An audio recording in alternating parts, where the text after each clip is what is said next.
Hey, it's time for an apple fritter. Here's your host, Jimmy Apple.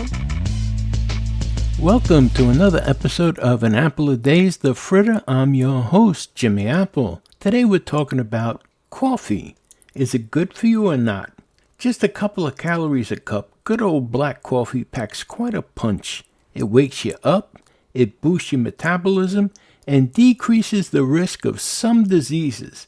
Not that habitual coffee drinkers need much convincing, but evidence of the health benefits stacks up quite quickly. It gives you energy and may help you lose weight. It sharpens your mental focus, all thanks to the magic of caffeine. Studies show that caffeine may improve your mood, and I know it does for me, helps your brain work better, and improves performance during exercise. Regular Java habit is associated with lower risk of type 2 diabetes, Parkinson's disease. And additionally, in one study, caffeine was linked to lower risk of Alzheimer's disease. Coffee is an excellent source of antioxidants, which may help protect cells from damage.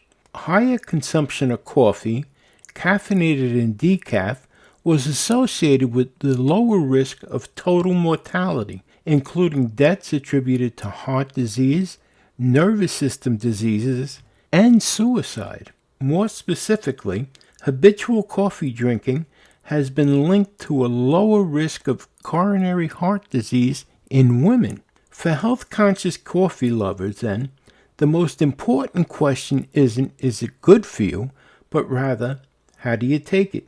If you dress up your coffee with too much of the cream and the sugar, the Frappuccino stuff, you risk negating the health benefits. The sugar has adverse effects. Even if you add sugar and don't exceed the caloric needs, you're still negating some of the benefits because sugar is a negative food ingredient.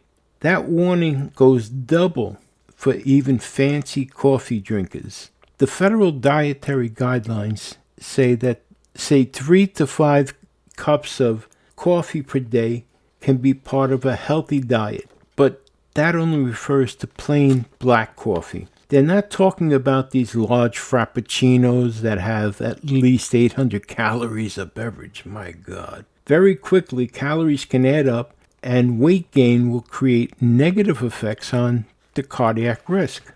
Despite its benefits, caffeine can be dangerous if consumed in excess. Moderation is the key to everything. We all know how important sleep is. You don't want to disrupt normal sleep habits and good sleep because you have too much caffeine.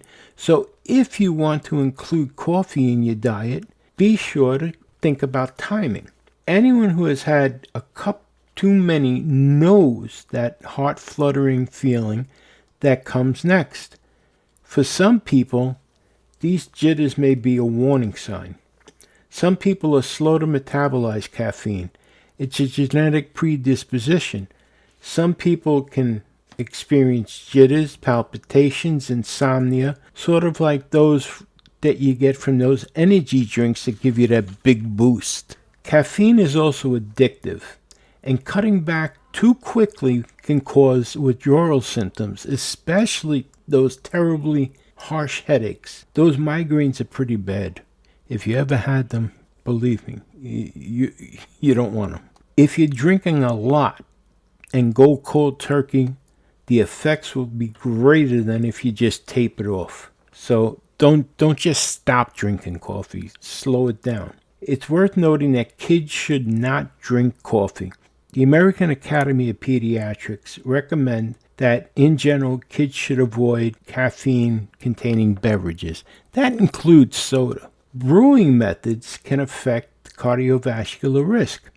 For example, paper filters remove a compound called cafestol that increases the LDL cholesterol, the harmful type, so unfiltered coffee could pose a higher health risk. Most people drink filtered coffee, but French presses are so popular too that may not be good for you.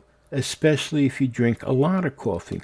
Still, the health benefits of coffee, even decaf, seem to outweigh the risks. Just pay attention to how you're feeling after consuming coffee. Get in sync with how your body's feeling. Like anything, moderation is the key. So, there's the answer to the question. Some people believe if you drink coffee, it's going to make your heart explode. Evidently not. Now, this is an older article that I'm reading you, but I have another article here that's from the American College of Cardiology from March 24th, 2022, that agrees with this article 100%. So there you have it. Coffee is not going to kill you. It's actually a healthy drink, a heart-healthy drink. I want to thank you for stopping by today, and I want to remind you, no one ever went blind by looking at things from the bright side. So give it a shot. Hey, you've been listening to An Apple Fritter. My name is Jimmy Apple, and I'll talk to you again tomorrow. Have a great one, my friends. Join Jimmy tomorrow for another apple fritter. In the meantime, stop over at our YouTube group page, Living with a Disability, join in the conversation and make some new friends. See you next time.